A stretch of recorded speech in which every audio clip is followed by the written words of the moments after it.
अभी आप सुनने जा रहे हैं प्रेमचंद द्वारा लिखित कहानी सवा सेर गेहूँ। मेरा नाम मनोज भाटिया है। आपसे अनुरोध है कि कहानी पसंद आने पर उसे लाइक कीजिए, अपने दोस्तों व परिवार के अन्य सदस्यों के साथ शेयर कीजिए और हमारे चैनल को सब्सक्राइब करके हमारा उत्साह बढ़ाइए। और हाँ, कमेंट बॉक्स में हमारे लिए अपने सुझाव ज़रूर छोड़ें। तो चलिए शुरू करते हैं कहानी सवा सेर गेहूँ। किसी गांव में शंकर नाम का एक कुर्मी किसान रहता था। सीधा साधा गरीब आदमी था। अपने काम से काम, ना किसी के लेने में ना किसी के देने में, छक्का पंजा ना जानता था। छल प्रपंच की उसे छूत भी ना थी। ठगे जाने की चिंता ना थी। ठग विद्या ना जानता था। भोजन मिला खा लिया, ना मिला चवेने पर काट दी, और चवेना भी ना मिला तो पानी पी लिया और राम का नाम लेकर सो रहा। किंतु जब कोई अतिथि द्वार पर आ जाता था तो उसे इस निवृत्ति मार्ग का त्याग करना पड़ता था। विशेषकर जब साधु महात्मा पदार्पण करते तो उसे अनिवार्यतः संसारिकता की शरण लेनी पड़ती थी। खुद भूखा सो सकता था, पर साधु को कैसे भूखा सुलाता? भगवान के भक्त जो ठहरे। एक दिन संध्या समय एक महात्मा ने आकर उसके द्वार पर डेरा जमाया। तेजस्वी मूर्ति थी, पीताम्बर गले में, जटा सिर पर, पीतल का कमंडल हाथ में, खड़ाऊं पैर में, ऐनक आंखों पर। संपूर्ण वेश उन महात्माओं का सा था जो रईसों के प्रासादों में तपस्या, हवा गाड़ियों पर देव स्थानों की परिक्रमा और योग सिद्धि प्राप्त करने के लिए रुचिकर भोजन करते थे। घर में जौ का आटा था, वह उन्हें कैसे खिलाता? प्राचीन काल में जौ का चाहे जो कुछ महत्व रहा हो, पर वर्तमान युग में जौ का भोजन सिद्ध पुरुषों के लिए दुपाच्य होता है। बड़ी चिंता हुई, महात्मा जी को क्या खिलाऊं? आखिर निश्चय किया कि कहीं से गेहूं का आटा उधार लाऊं, पर गांव भर में गेहूं का आटा ना मिला। गांव में सब मनुष्य ही मनुष्य थे, देवता एक भी ना था। अतएव देवताओं का खाद्य पदार्थ कैसे मिलता?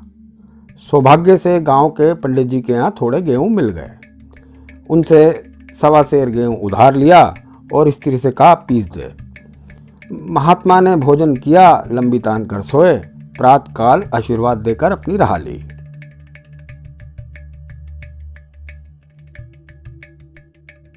पंडित जी महाराज साल में 2 बार खलियानी लिया करते थे। शंकर ने दिल में कहा, सवा सेर गेहूं इन्हें क्या लौटाऊं? पंसेरी बदले कुछ ज़्यादा खलियानी दे दूंगा, यह भी समझ जाएंगे, मैं भी समझ जाऊंगा। चैत में जब पंडित जी पहुँचे तो उन्हें 1.5 पंसेरी के लगभग गेहूं दे दिया और अपने को ऊर्ण समझकर शंकर ने उसकी कोई चर्चा ना की। सरल शंकर को क्या मालूम था कि यह सवा सेर गेहूं चुकाने के लिए उसे दूसरा जन्म लेना पड़ेगा।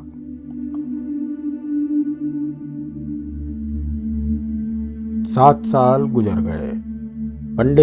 पंडित से महाजन हुए। शंकर किसान से मजूर हो गया। उसका छोटा भाई मंगल उससे अलग हो गया था। एक साथ रहकर दोनों किसान थे, अलग होकर मजूर हो गए थे। शंकर ने चाहा कि द्वेष की आग भड़कने ना पाए, किंतु परिस्थिति ने उसे विवश कर दिया। जिस दिन अलग अलग चूल्हे जले वह फूट फूट कर रोया। आज से भाई भाई शत्रु हो जाएंगे। एक रोएगा, दूसरा हंसेगा। एक के घर मातम होगा तो दूसरे के घर गुलगुले पकेंगे। प्रेम का बंधन, खून का बंधन, दूध का बंधन टूट गया था। उसने भगीरथ परिश्रम से कुल मर्यादा का वृक्ष लगाया था। उसे अपने रक्त से सींचा था। उसको जड़ से उखड़ता देखकर उसके हृदय के टुकड़े हुए जाते थे। 7 दिनों तक उसने दाने की सूरत तक न देखी। दिन भर जेठ की धूप में काम करता और रात को मुँह लपेट कर सो जाता। इस भीषण वेदना और दुस्सह कष्ट ने रक्त को जला दिया, मांस और मज्जा को घुला दिया। बीमार पड़ा तो महीनों खाट से ना उठा। अब गुजर बसर कैसे हो? 5 बीघे के आधे रह गए। एक बैल रह गया, खेती क्या खाक होती। अंत को यहाँ तक नौबत पहुँची कि खेती केवल मर्यादा रक्षा का साधन मात्र रह गई। जीविका का भार मजूरी पर आ पड़ा। एक दिन शंकर मजूरी करके लौटा तो राह में पंडित जी ने टोक कर कहा, शंकर कल आकर के अपने बीज बैंक का हिसाब कर ले। तेरे यहाँ 5.5 मन गेहूँ कब के बाकी पड़े हुए हैं और तू देने का नाम नहीं लेता। हजम करने का मन है क्या? शंकर ने चकित होकर कहा, मैंने तुमसे कब गेहूँ लिए जो 5.5 मन हो गए? तुम भूलते हो मेरे यहाँ किसी का ना छठाक भर अनाज है ना एक पैसा उधार।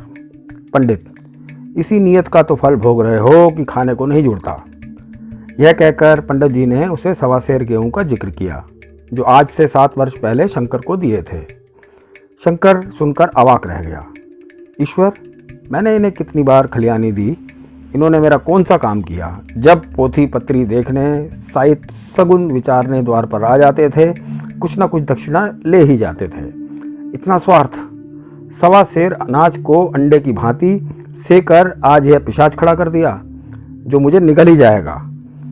इतने दिनों में एक बार भी कह देते तो मैं गेहूँ तोल कर दे देता। क्या इसी नीयत से चुप साधे बैठे रहे? बोला, महाराज, नाम लेकर तो मैंने उतना अनाज नहीं दिया था, पर कई बार खलियानों में सेर 2-2 सेर दिया है। अब आप आज 5.5 मन मांगते हैं, मैं कहाँ से दूंगा? पंडित, लेखा जो बख्शी सो। तुमने जो कुछ दिया होगा उसका कोई हिसाब नहीं, चाहे 1 की जगह 4 पसेरी दे दो। तुम्हारे नाम बही में 5.5 मन लिखा हुआ है, जिससे चाहे हिसाब लगवा लो। दे दो तो तुम्हारा नाम छेंक दूं, नहीं तो और भी बढ़ता जाएगा। पंडित जी, क्यों एक गरीब को सताते हो? मेरे खाने का ठिकाना नहीं, इतना गेहूं किसके घर से लाऊंगा? पंडित, जिसके घर से चाहे लाओ, मैं छटाक भर भी ना छोड़ूंगा। यहाँ ना दोगे तो भगवान के घर दोगे।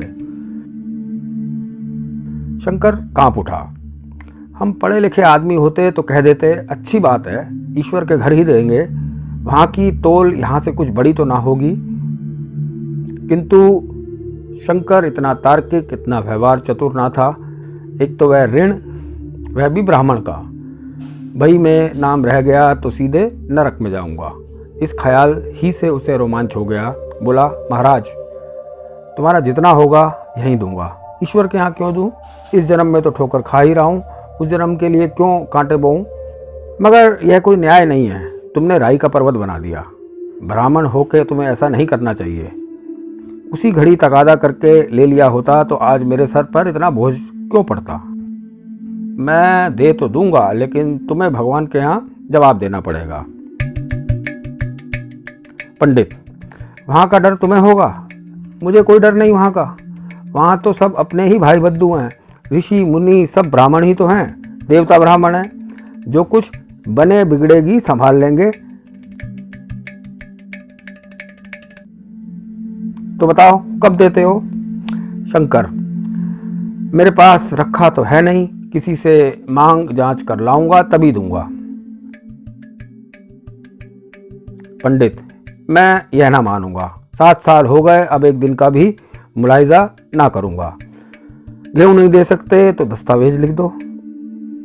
शंकर, मुझे तो देना है, चाहे गेहूं ले लो चाहे दस्तावेज लिखवा लो। किस हिसाब से दाम रखोगे? पंडित, बाजार भाव 5 सेर का है, तुम्हें 5.25 सेर का काट दूंगा। शंकर, जब दे ही रहा हूं तो बाजार भाव काटूंगा, पाव भर छुड़ाकर क्यों दोषी बनूं?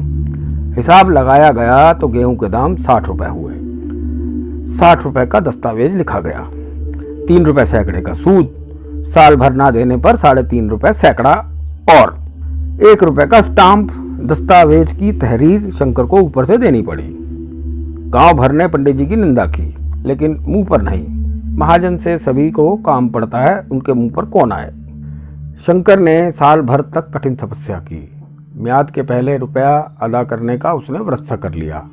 दोपहर को तो पहले भी चूल्हा न जलता था, चबेने पर बसर होती थी, अब वह भी बंद हुआ। केवल लड़के के लिए रात को रोटियां रख दी जाती। पैसे रोज का तम्बाकू पी जाता था, यही एक व्यसन था जिसका वह कभी त्याग न कर सका था। अब यह व्यसन भी इस कठिन व्रत की भेंट चढ़ गया। उसने चिलम पटक दी, हुक्का तोड़ दिया और तम्बाकू की हांडी चूर चूर कर डाली। कपड़े पहले भी त्याग की चरम सीमा तक पहुंच चुके थे, अब वह प्रकृति की न्यूनतम रेखाओं में आबद्ध हो गए। शिशिर की अस्थि वेदक शीत को उसने आग ताप कर काट दिया। इस ध्रुव संकल्प का फल आशा से बढ़कर निकला। साल के अंत में उसके पास 60 रुपए जमा हो गए। उसने समझा, पंडित जी को इतने रुपए दे दूंगा और कहूंगा, महाराज बाकी रुपए भी जल्दी ही आपके सामने हाजिर करूंगा। ₹15 की ही तो बात है, क्या पंडित जी इतना में ही ना मानेंगे? उसने रुपए लिए और ले जाकर पंडित जी के चरण कमलों पर अर्पण कर दिए। पंडित जी ने विस्मित होकर कहा, किसी से उधार मांगे हैं क्या? शंकर, नहीं महाराज, आपके असीम से अब की मजूरी अच्छी मिली। पंडित, लेकिन यह तो ₹60 ही है। शंकर, जी महाराज, अभी इतने ले लीजिए, बाकी मैं 2-3 महीने में दे दूंगा। मुझे उरिन कर दीजिए। पंडित, उरिन तो तभी होगे जब मेरी कोड़ी कोड़ी चुका दोगे। जाकर मेरे ₹15 और लाओ। शंकर, महाराज इतनी दया करो, अब सांझ की रोटियों का भी ठिकाना नहीं है। गांव में हूँ तो कभी ना कभी दे ही दूंगा। पंडित, मैं ये रोग नहीं पालता, ना बहुत बातें करना जानता हूँ। अगर मेरे पूरे रुपए ना मिलेंगे तो आज से ₹3.5 सैकड़ा का ब्याज लगेगा। अपने रुपए चाहे अपने पास अपने घर में रखो, चाहे मेरे यहाँ छोड़ जाओ। शंकर, अच्छा, जितने लाया हूँ उतना तो रख लीजिए, मैं जाता हूँ, कहीं से ₹15 और लाने की फिक्र करता हूँ। शंकर ने सारा गांव छान मारा, मगर किसी ने रुपए ना दिए। इसलिए नहीं कि उसका विश्वास ना था या किसी के पास रुपए नहीं थे, बल्कि इसलिए कि पंडित जी के शिकार को छेड़ने की किसी की हिम्मत ना थी। क्रिया के पश्चात प्रतिक्रिया नैसर्गिक नियम है। शंकर साल भर तक तपस्या करने पर भी जब ऋण से मुक्त होने में सफल ना हो सका तो उसका संयम निराशा के रूप में परिणत हो गया। उसने समझ लिया कि जब इतना कष्ट सहने पर भी साल भर में ₹60 से अधिक ना जमा कर सका तो अब कौन सा उपाय है जिसके द्वारा इसके दूने रुपए जमा हो जाएं। जब सिर पर ऋण का बोझ ही लदना है तो क्या मन भर का और क्या सवा मन का। उसका उत्साह क्षीण हो गया, मेहनत से घृणा हो गई। आशा उत्साह की जननी है। आशा में तेज है, बल है, जीवन है। आशा ही संसार की संचालक शक्ति है। शंकर आशाहीन होकर उदासीन हो गया। वह जरूरतें जिनको उसने साल भर तक टाल रखा था अब द्वार पर खड़ी होने वाली भिखारनें ना थी, बल्कि छाती पर सवार होने वाली पिशाचनियाँ थीं जो अपनी भेंट लिए बिना जान नहीं छोड़ती। कपड़ों में चकतियों के लगने की भी एक सीमा होती है। अब शंकर को चिट्ठा मिलता तो वह रुपए जमा ना करता, कभी कपड़े लाता, कभी खाने की कोई वस्तु। जहाँ पहले तंबाकू ही पिया करता था वहाँ अब गांजे और चरस का चस्का भी लगा। उसे अब रुपए अदा करने की कोई चिंता ना थी, मानो उसके ऊपर किसी का एक पैसा भी नहीं आता। पहले जूड़ी चढ़ी होती थी पर वह काम करने अवश्य जाता था, अब काम पर ना जाने के लिए बहाने खोजा करता।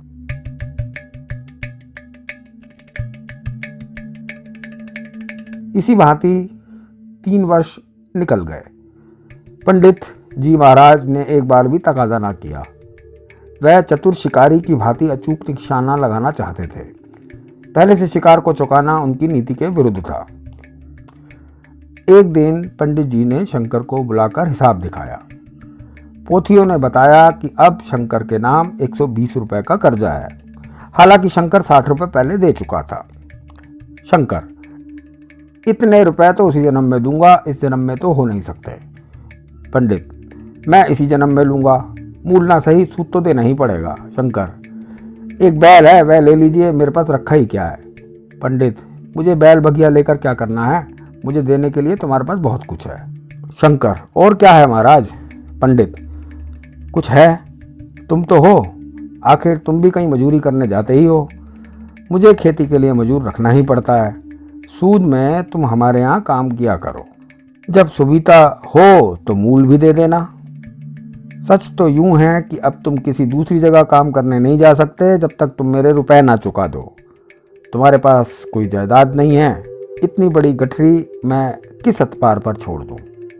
कौन इसका जिम्मा लेगा कि तुम मुझे महीने महीने सूद देते जाओगे, और कहीं कमाकर जब तुम मुझे सूद भी नहीं दे सकते तो मूल की कौन कहे। महाराज, सूद में तो काम करूंगा और खाऊंगा क्या। पंडित, तुम्हारी घरवाली है, लड़के हैं, क्या वे हाथ पांव कटाकर बैठेंगे। रहा मैं, तुम्हें आधा सेर जो रोज कलेवा के लिए दे दिया करूंगा। ओढ़ने को साल में एक कंबल पा जाओगे, एक मिर्जाई भी बनवा दिया करूंगा, और क्या चाहिए। यह सच है कि और लोग तुम्हें 6 आने देते हैं, लेकिन मुझे ऐसी गरज नहीं है, मैं तो तुम्हें रुपए भरने के लिए रखता हूँ। शंकर ने कुछ देर तक गहरी चिंता में पड़े रहने के बाद कहा, महाराज, यह तो जन्म भर की गुलामी हुई। पंडित, गुलामी समझो चाहे मजदूरी समझो, मैं अपने रुपए भराए बिना तुमको कभी नहीं छोड़ूंगा। तुम भागोगे तो तुम्हारा लड़का भरेगा। हाँ, जब कोई ना रहेगा तब की बात दूसरी है। इस निर्णय की कहीं अपील न थी। मजूर की जमानत कौन करता, कहीं शरण न थी, भाग कर कहाँ जाता। दूसरे दिन से उसने पंडित जी के यहाँ काम करना शुरू कर दिया। 1.25 सेर गेहूं की बदौलत उम्र भर के लिए गुलामी की बेड़ी पैरों में डालनी पड़ी। उस अभागे को अब अगर किसी विचार से संतोष होता था तो यह था कि वह मेरे पूर्व जन्म का संस्कार है। स्त्री को वे काम करने पड़ते थे जो उसने कभी ना किए थे। बच्चे दानों को तरसते थे, लेकिन शंकर चुपचाप देखने के सिवा और कुछ ना कर सकता था।